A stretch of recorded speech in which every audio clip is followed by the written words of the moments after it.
Thanks for choosing this free Anfield Index podcast. If you'd prefer to listen to this or any of our other shows without adverts, then now's the time to check out Anfield Index Pro. With AI Pro, you can supercharge your entire listening experience. You'll not only get all of our podcasts without the ads, but you'll have them far faster with our quick publish feature available exclusively for subscribers. AI Pro also puts you in the heart of our sound studio, with an option to listen to many of our shows live and interact with the podcasters in real time as the shows are recording.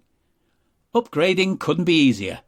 AI Pro is available on all popular podcast platforms, and we have our own apps for Apple and Android. Just head on over to AnfieldIndexPro.com and get started today.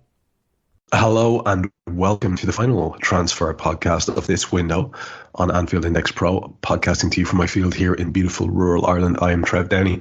I'm joined, as always, by the knowledgeable Dave Davis to chat about the last day of the transfer window and all the deals that have gotten done. We're going to do a big old recap, Dave, and I don't know about you, man, but I'm very impressed with the look that we've gone for here. I've got a little bright yellow, canary yellow off the shoulder number, a little bit cut above the knee, and you have a lovely matching tie a la Sky Sports. I think we're doing this right.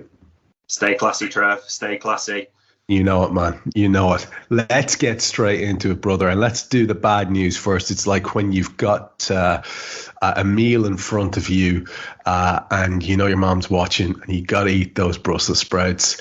Just get them out of the way. Let's eat our Brussels sprouts. I happen to like Brussels sprouts. It's not a great example. But let's get the less pleasant part out of the way first, because it's going to be a roller coaster ride of crack for everybody else who are doing deals left, right and centre. You had a very interesting stat that you sent to me in a chat we just had before the mics went live. Make sure and regurgitate that one at some point, brother.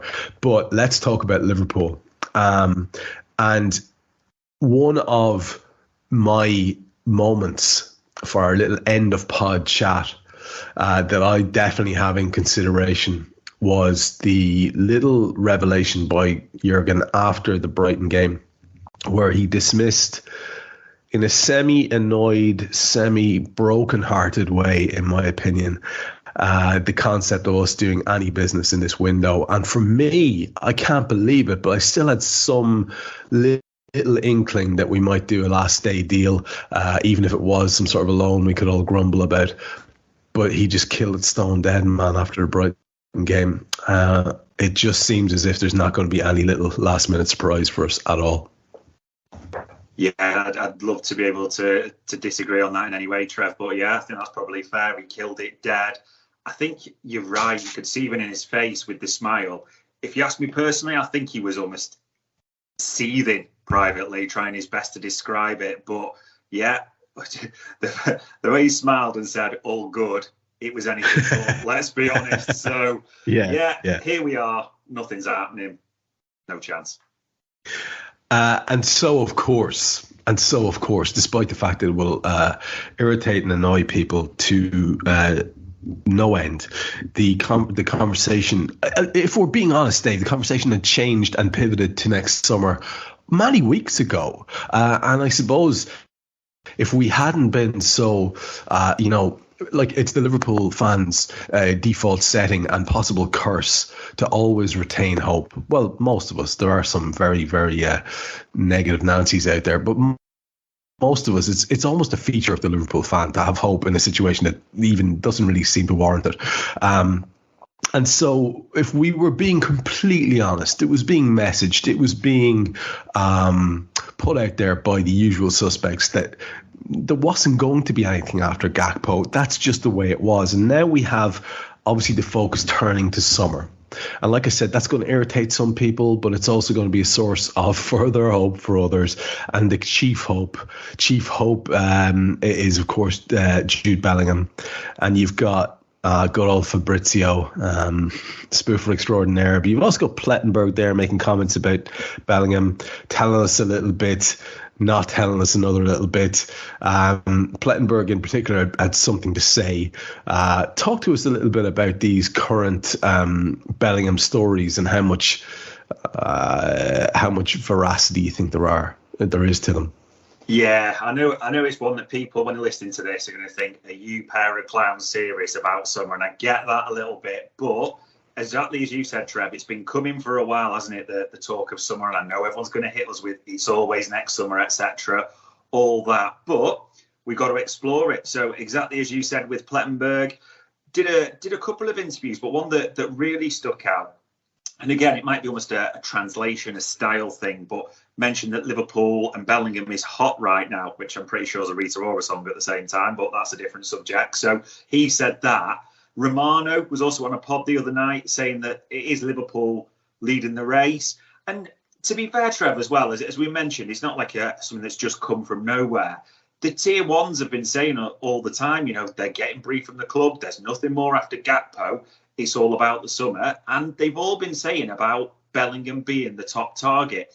Probably I thought about the way I want to phrase this. And I actually saw a tweet from Sam Maguire that I thought was absolutely brilliant only about 10 minutes ago. It feels like, and it's his words, so I can't pretend it's mine. Bellingham's gone from was the desirable thing, Trev, to the necessity, the minimum requirement for the summer. We've talked about being all in on him, haven't we? And it does just feel that way. It doesn't mean that he's the only midfielder out there, but the club have almost backed themselves into this Bellingham corner. And if they don't get him, Christ, Trev, we're just going to have to live in a nuclear shelter for a couple of weeks, aren't we, just to get over the fume, let's be honest. Oh, you've really nailed it there, because it's gone beyond Van Dijk levels of you're the one we want. We're going to wait. With Van Dijk, it was the whole thing of, oh Jesus, have we blown it? Only for it to come back. So there was that kind of hyper focus on this one particular player. And if we're being honest, Virgil has gone on to a superstar level since he's come to Liverpool, from being a very, very well respected footballer, but absolutely not necessarily thought of as like in the conversation for the greatest in the world or anything like that. Bellingham already has that higher status at this very young age, even than Virgil did, regardless of what you think of either player. It's just in terms of perception and status. So it's a remarkable one. It really is a remarkable one. Like you say, almost a minimum requirement now. And here's the thing. I remember when people were getting very excited and saying, well, what if we signed Bellingham and Nunez in this window? And I remember thinking, God, I'm just going to piss on everyone's chips here now, but that's not exactly what we need. That would be wonderful, but we do need the Caicedo type. And nobody wants to hear that. They don't want to hear it, Dave. So we're going to come back to this, and it's going to be the absolute core of our summer show together, for sure, is the rebuild or not rebuild that happened at Liverpool, and let's hope it's the former. There are a couple of things left to talk about in relation to the Reds first, and I want to finish with a recurrent subject that we've talked about in relation to one particular player. So let's get one other thing out of the way first. There was a little bit of consolation. I shudder to suggest the whole like a new signing thing, but there was a little bit of consolation in terms of a deal for Stefan Bajcetic in the week. I think it was in the week. But he's not the only one that's involved in a little bit of a deal currently. So do we have any comings and goings or settlements there, or do you know any of the ins and outs of the Stefan deal? What's happening there? Yeah, I mean, it is good news. I know, exactly as you said, no one wants to hear that, but it is great news that we've extended Badge. I mean, for all the things that are going on recently, he's the ultimate positive to take at the moment, isn't he? Let's be honest, from what we've seen. So fair play, we've got that wrapped up. And the other one is young Luke Chambers. So a youngster in the sort of the youth team, predominantly left-sided, so plays left back, left-sided centre-back. He's gone on loan to Kilmarnock for first team experience. And probably, if anything, Trev, if anything happens ins and outs now before the window closed, it'll be kids going places, won't it? Let's be honest. So maybe one to keep an eye off. But yeah, those two predominantly. Now we need to focus our attention on one of our favourite chums around here. We've taken up his cause as a kind of a personal issue. You and I have both been very vocal about, for the love of God, can we rescue Nat Phillips's career and allow the fella to jog on after all the potential will he, won't he, and him having to rein in his hopes in the past because of injuries and various other squad disasters, it looked like he was on his way. And now, yet again, injury strikes Ibu Konate in this case. We're looking at a minimum of 3 weeks there for Ibu. And it looks like poor old Nat's got to stay in place. Now, I don't know about you, man, but I'm seriously thinking of getting a little posse together and doing an extraction on Nat in the dead of night, because I feel awful for the kid. I really, really do. Yeah, if he wasn't paid tens of thousands a week, I'd probably set up a GoFundMe page, to be honest, for the lad, because it just keeps breaking down. I mean, he must have unpacked and repacked that locker about 16 times at AXA since this has happened. But yeah, in the weirdest move ever, or the weirdest link ever, almost like an old Championship manager style, James Pearce comes out that he's set to, or close to, Galatasaray. So that's a bit of a weird one, with all options being explored, loan with the buy option, etc. It's all mute though, isn't it, Trev? Like you said, let's be honest, Ibu's out. He's going nowhere. Just feel for the kid, really, don't you? Can't really put it anywhere else, I suppose. Yeah. It's one of those, I can imagine, you know. Are you that person who has everything? The coolest merch and those must-have fan threads? Well, over at our Anfield Index shop, we've gone that extra mile when it comes to pimping up your Liverpool collection.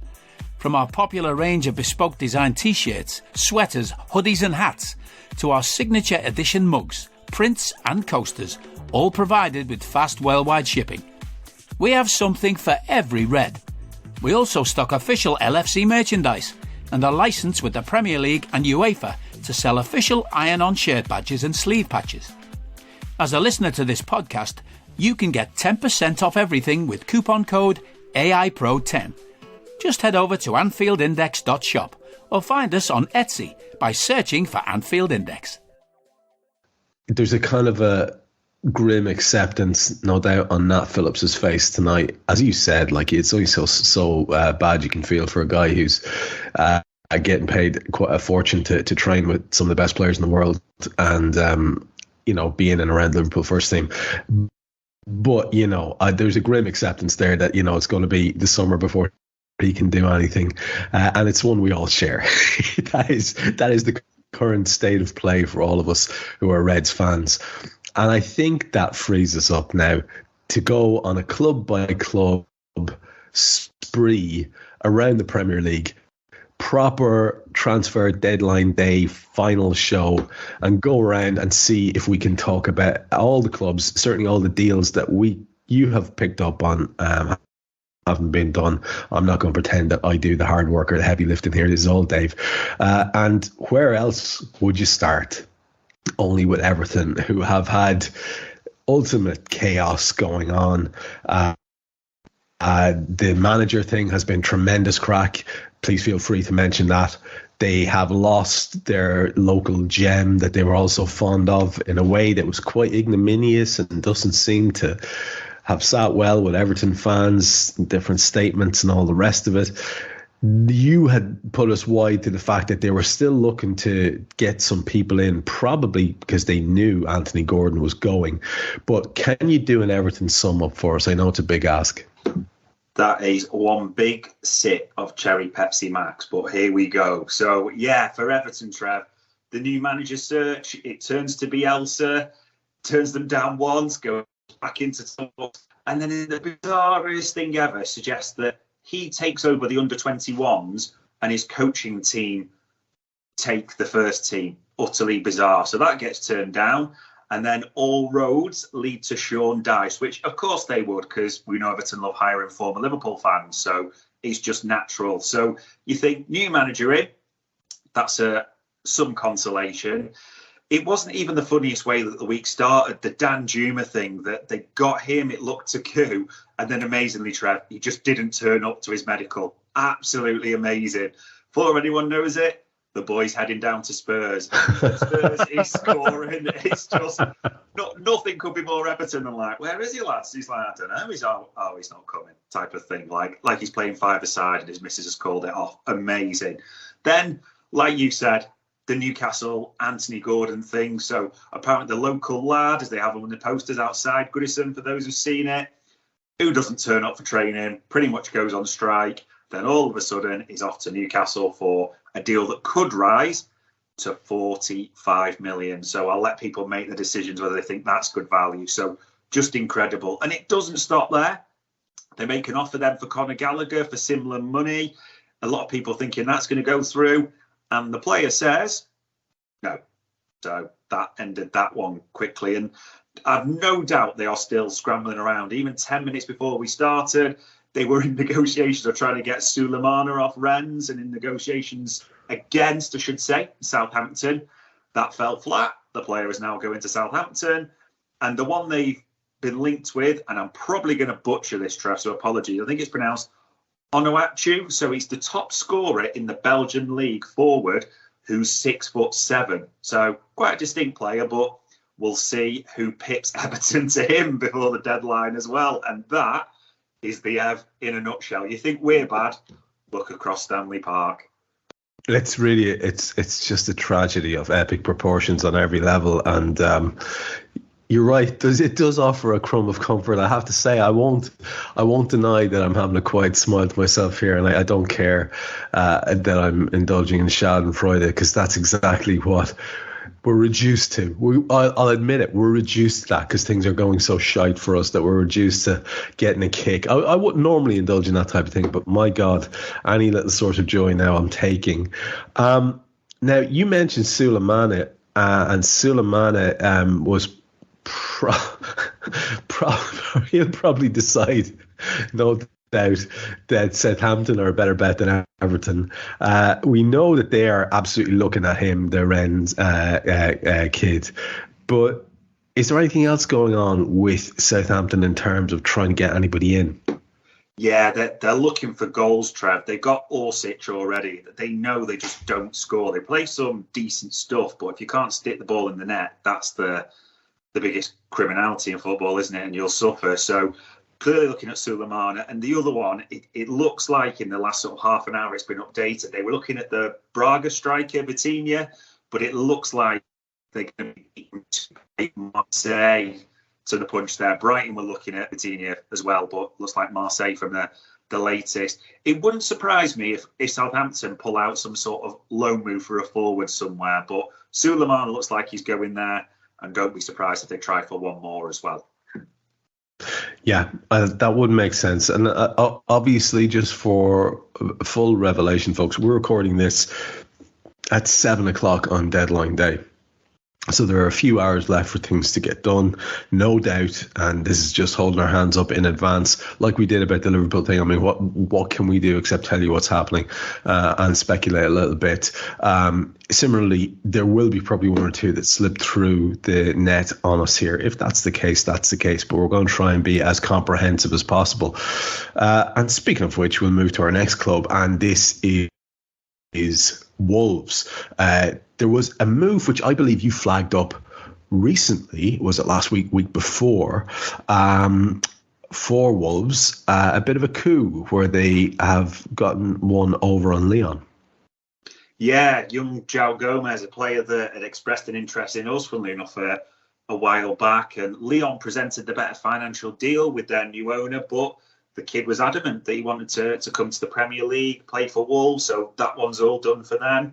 There's naturally been the speculation as well about Neves, who in the summer, as well, I should say, he's been linked with us, hasn't he? But in the summer, he'll have 12 months left to go. So it pretty much feels as well that he'll be either signed the new deal, but more likely off. But yeah, definitely feels like they've almost got his replacement in, shall we say, Trev. But I think that's Wolves done for this window. It's funny you say that, and just to take a little diversion for a minute about being linked with us, I mean, most good players have been over the last couple of years, and then there's been this recent thing. I don't know if you noticed it, Dave, just since the rug was pulled completely in terms of it seemed to be, from what Klopp was saying, that there wouldn't be any, buys as such. We were suddenly then linked with every single lad who was either out of contract or about to be out of contract. In other words, lads who would not necessarily have a transfer fee, as if that's just a thing, as if their wages aren't a real concern. People like N'Golo Kante, and I think the lad at Fulham who we had been elements who we'd been linked with for quite a while in the past, those kind of stories started coming up out of the blue. And I was just thinking, we're a lot of things, but Todd Boehly, we are not. So, No, you need to kind of get your ideas right. It's smacked of desperation. Now, Leeds have decided to look around them and see where certain clubs might be hurting, and see if they can twist the knife themselves a little bit to get a bit of value. Talk to us about what's going on there. Yeah, it's just crazy the way the Premier League dominates football now. You've got players moving from Juventus to Leeds. So also Weston McKennie's the American midfielder, which obviously there's a natural connection at Leeds. Amazing, Trev. A £1 million loan fee. That's literally it. There's an option to buy that's estimated around the 35 million mark, but the actual fee is a £1 million loan fee, which makes you even think like, what are we doing? But yeah, he's gone there. I think he'll be a great buy for them, probably linked to, great loan, I should say, for them, linking up with Jesse Marsh, Tyler Adams. So, hello, I'm here to annoy you. I'm here to annoy you into listening to more of me and more of others on EPL Index. We don't just have the Anfield Index stuff. We've got EPL Index as well, which covers the entirety of the Premier League. And we have 3 podcasts and a whole bunch of really good writing on EPLindex.com. The podcasts are my own two-footed podcast, which is every day at 4 p.m., Monday through Friday, covering the whole league. We have A Tad Predictable, hosted by Tadiwa. You know Tadiwa, he does Anfield Index. He presents A Tad Predictable before every Premier League match week. And then Kevin DeVries and his crew on the EPL Roundtable, they're every week after the Premier League match week. So make sure you listen to everything we're doing on EPL Index and follow us there on Twitter at EPL Index. Thank you. Bye-bye. Yeah, one in the bag for them. Now, second only, in my opinion, to Chelsea in terms of just rampant transfer activity, throwing stuff at the wall and seeing what sticks, is Nottingham Forest, who are close to wrapping up signings 26, 27 and 28, I think, since the season started in terms of last window and this one. Absolutely. Which is... It's outrageous, Dave. I mean, it's outrageous on so many levels. You have to admire the gumption. And I'm going to be saying things like this later on. It's going to rub people right up the wrong way. And I'm delighted about that because, honestly, at this stage, if I've nothing left to do except annoy people because it's all so awful from a Liverpool perspective. So I'm going to be saying things about Chelsea and Todd Boehly that everyone will not agree with. And I'm going to say them again here. I don't care whether it's a scattershot approach. It's a hell of an active approach, at least, and it's exciting for fans. At least one big name in the potential incomings here. You look at the names, Trev, it literally is like Football Manager. Then you think about Forest, who big history, got to say that, a big history, but still, if you look where they are, so Keylor Navas, the PSG keeper, the Costa Rican, it's still possible. It still could be done before the window closes. So that's possible. Amazingly, if they can't get that done, they're even asking PSG about Sergio Rico, their third choice keeper, because they need a new keeper with Henderson's injury that way. So they're looking to do business. This one's amazing. Felipe, the centre-back at Atletico Madrid, has pretty much signed. That's expected to just be done. It wouldn't even surprise me if we're recording and he's parading around in his shirt, but a centre-back leaving Atletico Madrid to Nottingham Forest. Do you know what I mean? He's not really out the team. It's just insane.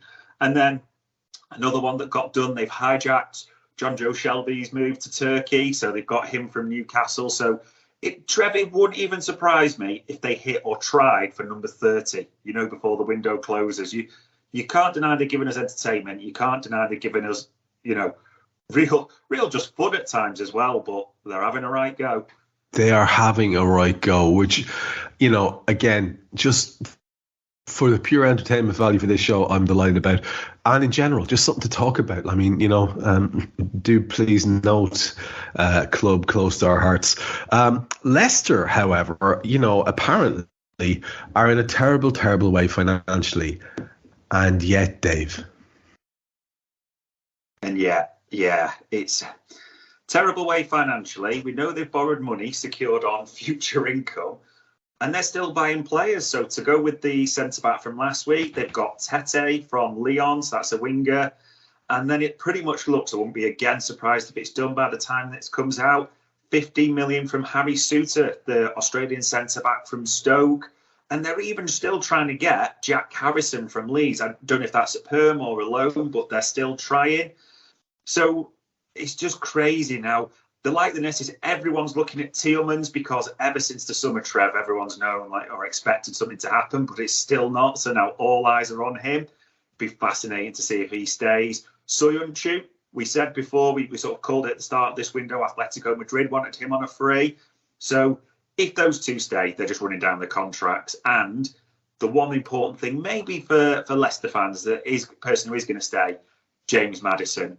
He's off in the summer. You put your house on it, but they've got him till the end of this season. So crazy. A cash-strapped club that's borrowing against future income is doing more than Liverpool. Crazy. I mean, it sums it up. It sums it up. And you're right, Tielemans and Soyuncu, ones to watch right up until the end of the window, and it slams shut, to use a Sky Sports parlance. Bournemouth, bless them, are even having a go. What's happening there? Loads. Yeah, the new owners, the US consortium, are spending their money. So Hamid Traore from Sassuolo, approximately 30 million euros. That's really close to being done, if not done already. They've just spent 20 million euros on a Ukrainian centre-half, and this show gives me a great chance to butcher names. So Zabariani, I think it's pronounced, so a centre-back in. And they've also got Matthias Vina on loan from Roma, who's a left-back. So they're right in it, and no one really gives them much of a prayer, to be honest, Trev, but they're having a go as well. They're all having a go down the bottom. Of course they are. Of course they are.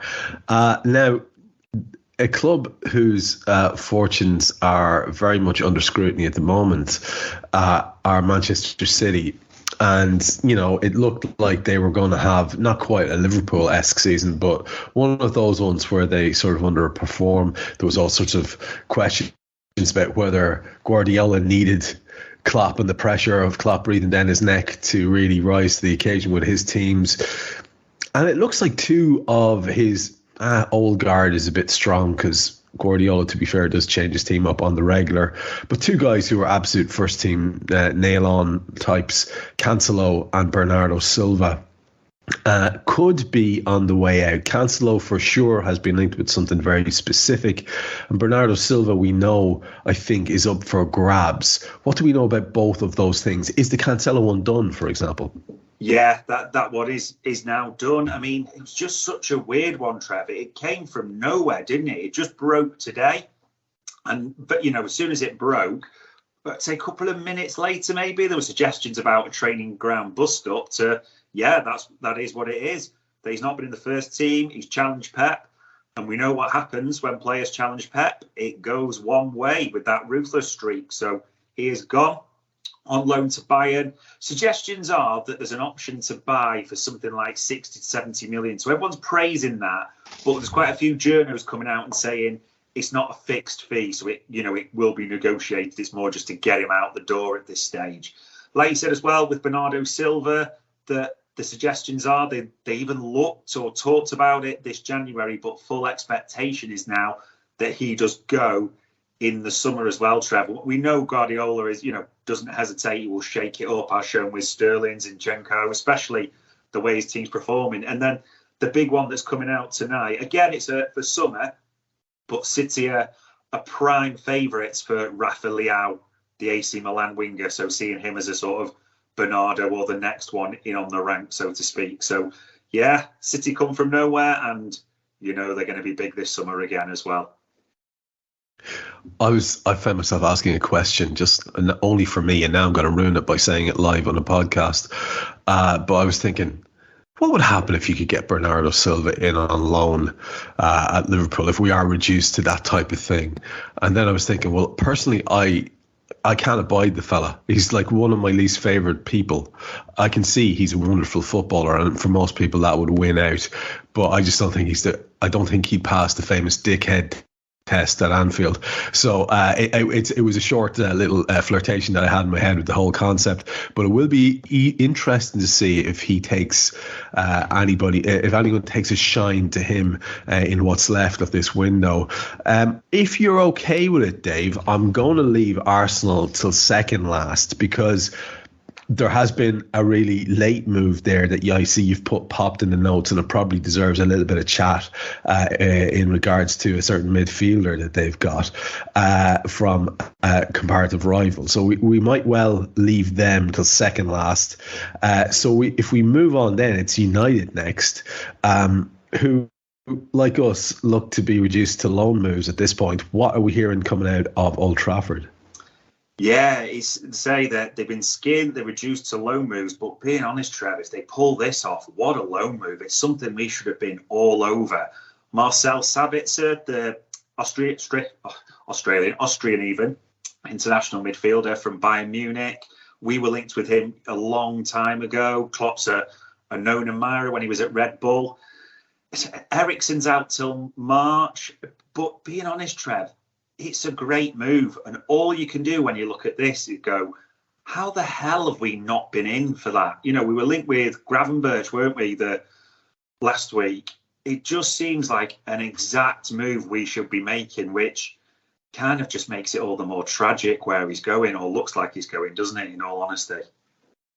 Yeah, 100%. Very, very interesting to watch, and couldn't agree more with the comments there. Tottenham are next for us, and you and I speculated about how if Big Tone doesn't get his way, he tends to get a bit narky and cranky, and doesn't have the same restraint that it would appear Jurgen has when it comes to not talking about owners. It's been a source of much contention, actually, that specific aspect of the whole thing with Jurgen.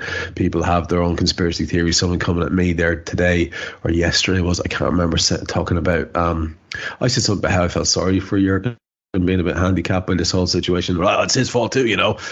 Yeah, we do know. Yeah, everybody knows that. You have not broken the Enigma code open there. Fair play to you. That's hardly the point. The point is he is still clearly hamstrung, and he does have that famous loyalty. But some people going so far as to say that, you know, oh, he's got some golden handcuffs there, and he's being a company man and all that. Whatever, you know. Can we just go on the guy's previous character before we start throwing any particular rocks in his direction? Tony Conte, however, is not a man who gives a damn about what anyone thinks, even owners. He will go out there. He's got his reputation. It's fairly intact. He can move wherever the hell he wants, unless he completely destroys a club, and he'll be desirable for any club next time up. It seems he's gotten his way here. Yeah, it's that way with Tony Conte. If he doesn't get it, he'll burn the place down, and it does seem like he's got his way. So the deal with Porro, an interesting one, the Sporting Lisbon fullback. So it was agreed, and then at the Portuguese Cup final, and I'm sure Portuguese listeners will be destroying me on what his name is because I don't know, apologies. Porro was seen waving bye-bye to all the Sporting fans, and it looked like it was done. And then it was announced pretty much the other day that the president of Sporting has changed his mind. He's pulled the plug despite it being agreed. But somehow it sounds like Spurs have got it back on, no doubt at favourable payment terms to Sporting. So that's how money, you know, business, money gets done, all that type of thing. So we do expect that to happen. Also at the same time, Trev, they made a bid from Hincapié, I think it's pronounced, at Leverkusen, the South American centre-back, for approximately 25 million, but that got rejected. A lot of outgoings as well. So Brian Hill has gone to Sevilla. Jed Spence, just before we came on, has signed for a French club there as well on loan. That was, disaster, a transfer for them, wasn't it? And the other one, Oliver Skipp, is expected to depart. So again, he looks like he's got his way. He's going to get the fullback that he wanted, all his posturing. Everyone thinks they're not going to give him to him, but Daniel Levy does every single time.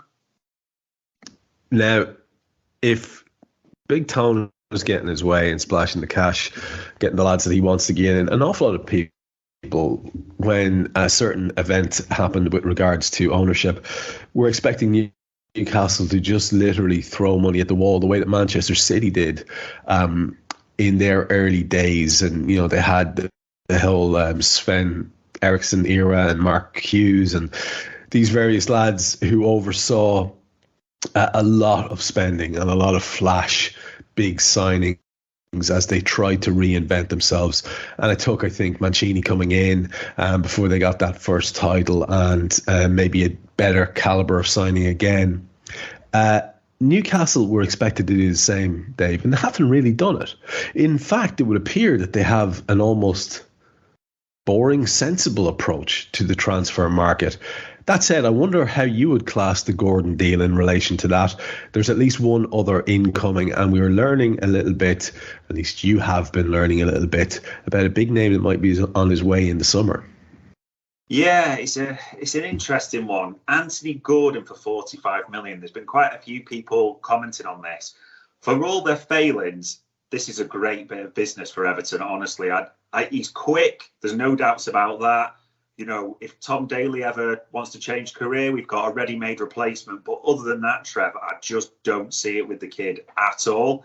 And they've also got, like you said, it's almost exciting business, but Harrison Ashby, so about 3 million, fullback from West Ham. Now, the weirdest thing is, with Gordon coming in, there's really, really strong suggestion, especially in that sort of part of the world or from journos in that area, that Alan Saint-Maximin is probably going to be the one to make way in the summer, that he's, you know, since he's come back, been in and out of the team, that it's quite sort of settled. They want Gordon there. And there's really strong suggestions in that part of the world that Saint-Maximin is going to be the one to move on, which I'm going to be honest, Trev, if someone offered me the two players, it's Saint-Maximin every day and twice on Sunday, for my opinion. But yeah, very, not strange, just you kind of expected a bit more razzmatazz at Newcastle, and it's not quite happened. But at the same time, they'd be arguing and say, look at their performances, the clean sheets and all that. But yeah, just maybe surprised it's only Anthony Gordon, Harrison Ashby, but you never know. Yeah, I think maybe if it wasn't for the fact that I have my suspicions that the sensible nature of the business so far will go right the fuck out the window in the summer with Newcastle, I think there'll be a blitz. I would say that they would get it hard to move Saint-Maximin on in terms of fan opinion, if indeed they give a shit about it, because they love their heroes down there, and that kid has become one, right? A bit of a local idol, for good reason. You know, he's a very entertaining player to watch. I think in a different situation, they might find it hard to not have a bit of backlash about that, but I think there'll be lots of shiny new toys. That would be my prediction for Newcastle, that the sensible nature, perhaps, of the shopping may well go out the window, as I think, and maybe I'm very cynical, may the manager, if they can find someone of a big enough stature to appoint in the summer. I have no doubt that they will do it. So I would say watch this space. Maybe that's controversial. I don't know. However, nobody does controversy like our pal Sweeney Todd. He finishes our... No. I've missed out because I forgot Arsenal. How can we forget Arsenal? Let's do Arsenal. They've got one over the line today, which is a controversial one, and some may say a fantastic signing. Others who lesser rate the player may not agree, but they've done some business. Dave, talk to us about Arsenal's window and what you reckon to it. Yeah, it's an interesting one. I still can't make up my mind, but Jorginho were from Chelsea for up to £12 million is the talk. So the midfielder they wanted, especially with injuries to El Nene and Partey, had the knock the other night. I mean, the one thing that we almost expected, wasn't it, that Caicedo was going to be there, that they had the bid, and the second one rejected, as Ornstein said, for about 70 million. And that seemed to be like, surely they're going to hit that 75 million mark that's been talked about. So I don't need a VPN. I've got nothing to hide. This is what I used to tell myself before I hooked up with LibertyShield.com. Not only is my home internet now fully encrypted, but I can now access all the websites I want, whenever I want, and do so from absolutely anywhere. As a Liverpool fan, I love to know I can now watch every match, regardless of whether it's on UK TV or not. My Liberty Shield VPN makes sure nothing is blocked and guarantees me super fast streaming speed throughout that match. You can get connected right now with their software package, which includes a 48-hour no-obligation free trial and instant access to their apps for Apple, Android, Fire TV, PC, Mac, and Android TV. Or go a step further like I have and get one of their pre-configured VPN routers. These small but powerful devices allow you to easily connect every device in your home to VPN, making it the perfect solution for smart TVs, mag boxes, and games consoles. Visit libertyshield.com today and use coupon code AIVPN25 to get 25% off at checkout. Then Caicedo posted a message, doesn't he, on Instagram saying, I want to leave, putting it on Tony Bloom, which probably might have been his greatest mistake looking back on it. Whatever his new agent told him, he wouldn't really be a person to take on that way. And maybe that's rang true from what's happened. So the suggestion is, can't really see anything unless Sweeney Todd makes a crazy move for him. So Caicedo's staying put. But what I honestly think is they're at the top. They're trying to strengthen. They've looked at options. They've not got their first choices, but they've not stopped. And I actually think if someone had said to Arsenal fans, listen, you are where you are, you've got a bit of gap on City, and we're going to bring in experience in the form of Trossard and Jorginho, I think Arsenal fans would have probably thought for a second, maybe there's a few others, i.e. Caicedo and that type, but I think they'd have been happy, Trev, in all honesty. It's just a bit of experience. Jorginho's won things as well. Good players. I see it as a good window for them personally. I'd agree.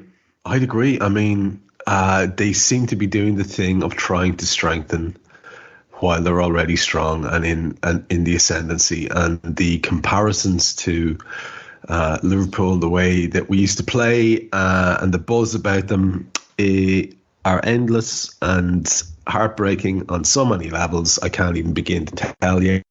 If you had told me, Dave, 2 years ago that we'd be in this situation and Arsenal would be in the situation they're in, I probably would have snickered quite hard in your direction. And yet here we are. This is our reality, my friend. And hats off if they are doing business, if they get the Caicedo thing done. As you said, Jorginho, like I said, people will have their opinions on him, but he could come in and do a really good job for them. Who knows?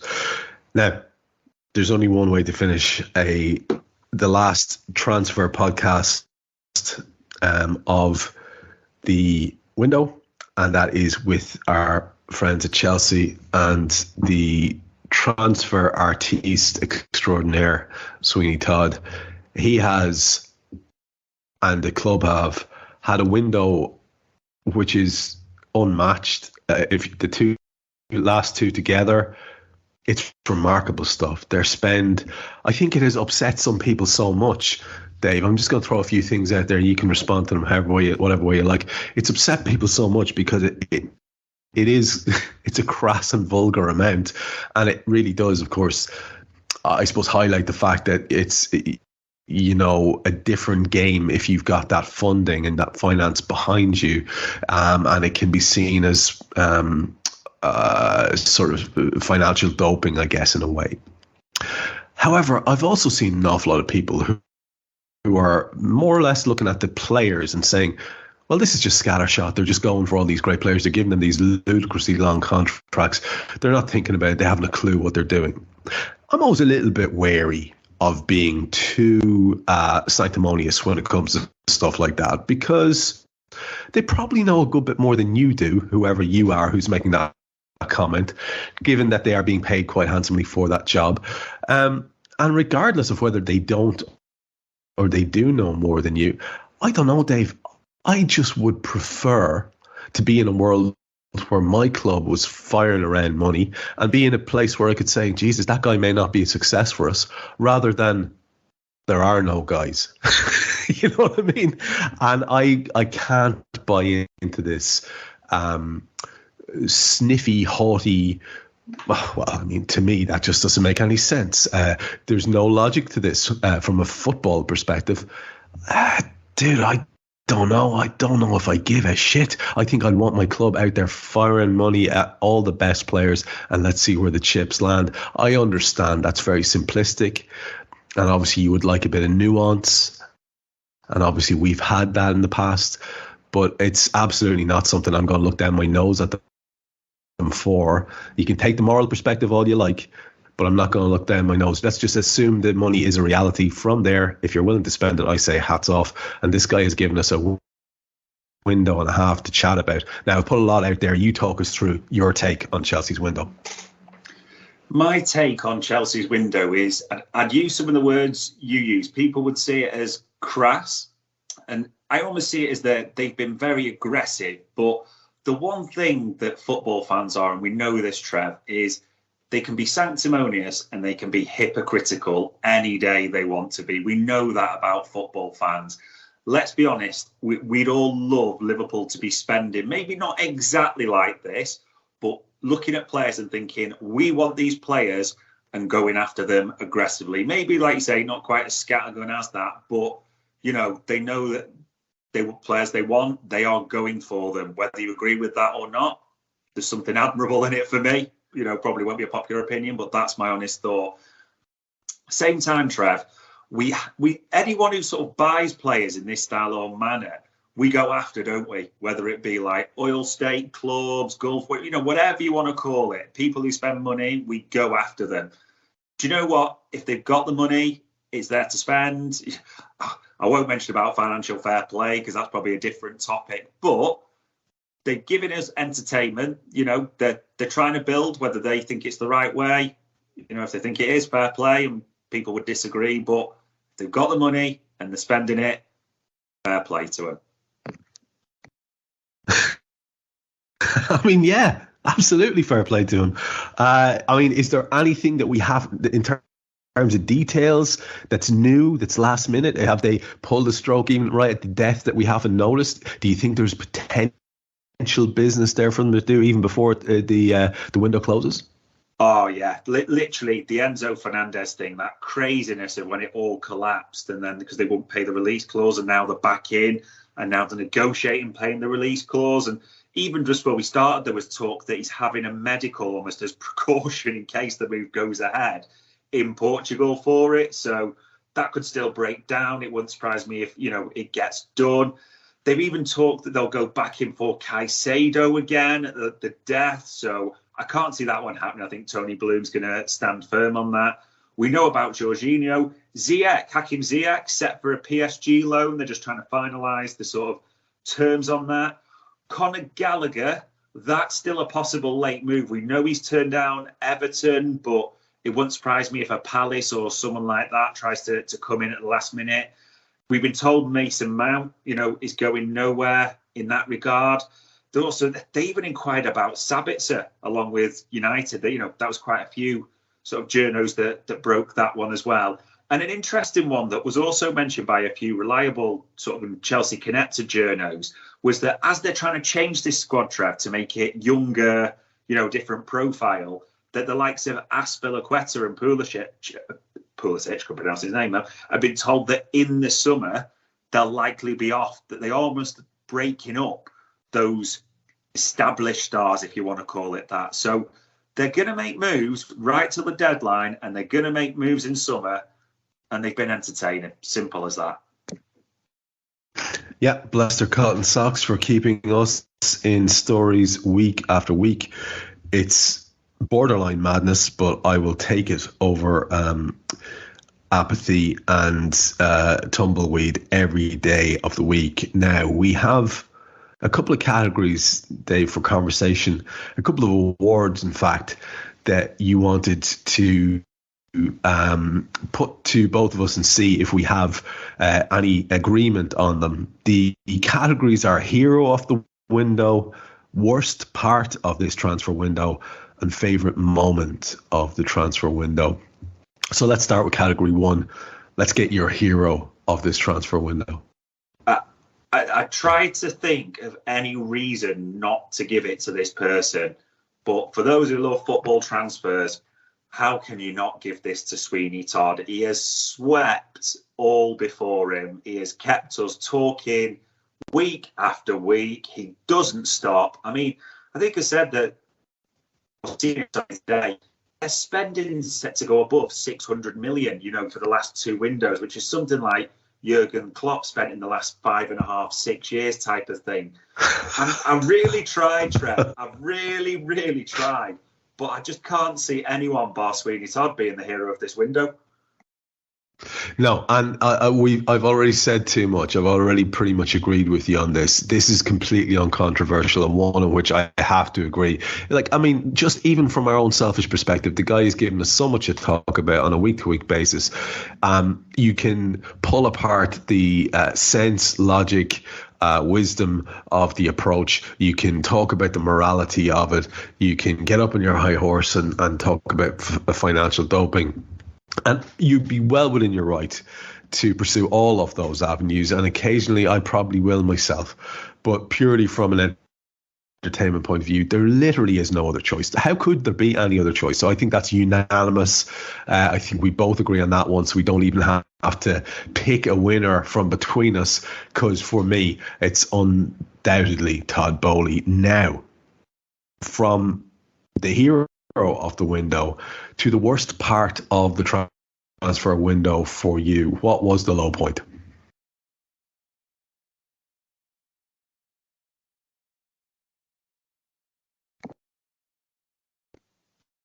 Low point. I was thinking about that then, Trev, actually, because there's been a few, and I had a few written down, but I'm going to be honest on this, brutally honest. Probably when it slammed shut tonight, just the sheer lack of backing for Jurgen Klopp by FSG. We could use all sorts of phrases like asleep at the wheel, that type of thing, but to not even give him a loan signing, something to just force him to even, this whole, even if it is for the summer, whatever, they've just not backed him personally. That's my honest belief. I also think it's all just gearing up for sort of the sale investment. The full focus is on that. Mike Gordon's gone back to the US. They've just hung him out to dry. So, yeah, unfortunately, I wish I had something else. But for me, that's it. So you're going for when it closes tonight and what it'll do in terms of how you reflect on the ownership's lack of backing for the manager. And of course, mine's going to be a little bit related to that. And just on that topic, Dave, we should throw it before we do finish, because it's very relevant. I think I personally would have had all of the badness and sadness completely ameliorated if over the last couple of days we had gotten a confirmation of the intended deal, if indeed there is one. If we had gotten some sort of clarity around the future of the club, but instead it drags on, and now we look at the summer and we're already wondering, who's in charge of the funds? And we're hearing stories about Julian Ward, and he's doing great work and it's going to be seamless.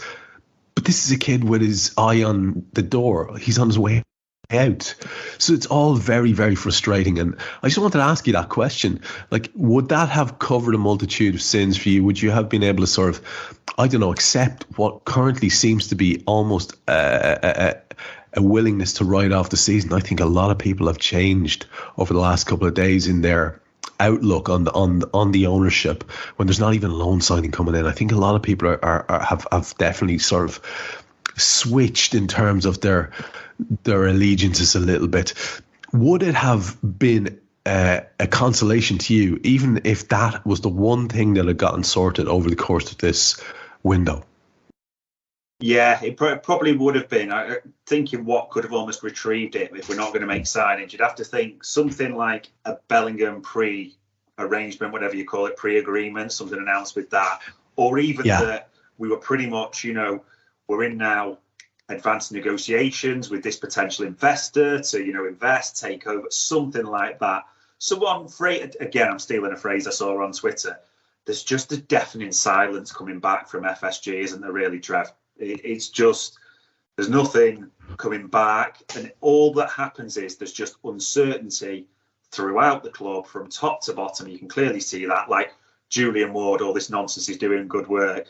The guy's probably on gardening leave for all we know. You know, when a guy's got 6 months in a senior position at a company, is he making influential decisions? Is he hell? He's usually excluded, isn't he? That's the way business works, type of thing. So, yep, just nonsense, Trev. It's just a deafening silence. It looks like asleep at the wheel. All those platitudes you can throw out. I can't think of anything good to say about it. I've got to be honest. Now, to rein it back in and get back on track and keep to the schedule, and your second award there, which was, of course, the low point of the transfer window. For me, there was a lot of them that you could have chosen from. I like where you went with it because it's you're picking a moment from the future, but it's an inevitable moment nonetheless. For me, it was the harsh reality of Big Joycey tweeting about there being unlikely to be any more movement. It's between that, actually, and the post-Brighton comment by Klopp that we've already talked about, because what that did is it reached into my chest and took the little bit of hope that was in my heart and crushed it. That we might have something joyful to talk about, you and I, on this last window from a Reds perspective. But that quote from Klopp, the way he said it, there was all sorts to read into that, as we've already both surmised. There seemed to be an element of disgust, of barely tolerating it, of irritation, all those type of things. So I think that one wins out for me, because I was barreling along here thinking, look, I don't care if myself and Dave only have a couple of loans to talk about. At least it's something. And I really believed that was going to happen. I really did. I thought, look, it'll be stuff that will annoy people. They'll be saying, what's the difference between this and an Arthur Mello type thing? And even that was denied us. And in advance, a full good few days in advance. So for me, that was absolutely my low point was, oh God, it's literally over now. There is no further hope. So that was the one for me. And now we'll leaven it a little bit, the tempo and the tone, by finishing on a high point. Your favourite moment of the transfer window, Dave? Because, I mean, as Liverpool fans, I suppose they're few and far between, but maybe it's got nothing to do with Liverpool. What was your favourite moment of this window? Yeah, I had a few that sort of went to on my short list, and I thought, you know, there was a favourite moment. I said Cody Gakpo's signing was on my list, but we had all assumed, Trev, it'd be followed by a midfielder, let's be honest. So that's why it was on there to start with. So I can't really keep that. I thought the real favourite was good old Sweeney Todd when he proposed a player exchange with Tottenham for Bissouma and was told that's not really how it works in UK football. That was a favourite. But the one I've gone for, and I just because I like it, I think it's amazing, that Dan Juma had agreed the deal to Everton and just then didn't turn up for the medical and went to Spurs. I just thought that was brilliant when that came out. Just didn't turn up for his medical. I thought, God bless the Ev. They can still make us look good somehow. So, yeah, definite favourite one for me. Well, I think if we had a tie in the first one and it was undeniable, I can't really split personally between our choices on that second question. They're both equally crushing moments. So I'd give us a tie on that. But this one here, I think I'm going to veer towards giving you the one. I think that Dan Jim one's fantastic. And I found myself having a little giggle even as you were reliving it there. So that one for me probably wins. However, for me, the high point of the window was, as it turns out, a moment of grand delusion on the part of all of us, where there was that exciting night where it looked possible that Enzo Fernandez and Jude Bellingham might be signed in this window in an act of raucous abandon and anti anything that we've seen in the past from our owners. And there was just that one window. It was like this thing got traction, and it seemed to grow a little life of its own, almost like an egregore. And it was like, oh my God, what is this? Is this going to happen? Is this real? You got up the next morning, it was sort of starting to fade, and then by the end of the day, it was gone. However, for that little while, it was exciting, and I allowed myself to crest that wave for a while, but it wasn't real, and therefore I don't think it counts. So I think you win overall with the Dan Juma one there. Dave, it has been emotional, my friend. We've gone through an awful lot over these shows. I've enjoyed it immensely. Great working with you on them. Anything you want to say in wrap up? No, you just hit me in the feels there, Trev, to be honest. Exactly the same, mate. It's been a pleasure. It's been actually entertaining, and it's almost been cathartic because of the lack of action, hasn't it, from our owners, from the club, etc. So it's probably kept us a little bit sane at times as well. But yeah, everyone's been a pleasure, mate, definitely.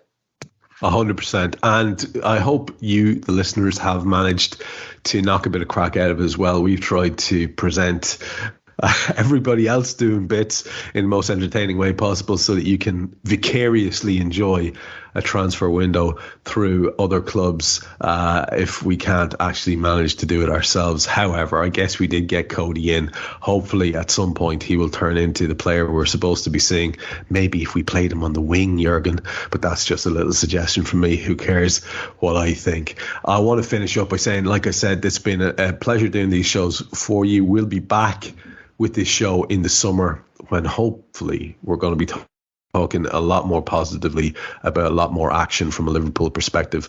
But for these particular bunch for this window, I want to say thanks to Dave Davis. It has been tremendous. So let me finish by just saying that. Cheers, Dave. Cheers, mate. We hope you enjoyed listening to this Anfield Index show. Please be sure to subscribe to our channel so future podcasts find their way to your device automatically. There's nothing quite like fan engagement, and we'd love to know what you think of anything discussed on this show. The best way to get in touch is over on our free Discord community, where both podcasters and listeners debate the hottest LFC topics 24/7. Sign up free now at anfieldindex.com/Discord. You won't regret it. You can also follow us on Twitter at Anfield Index and find us on Facebook by searching for Anfield Index. Oh, and before you go, we'd love it if you could leave us a 5-star review on your favourite podcast app. It only takes a couple of seconds, and it means the world to the people who create these free shows.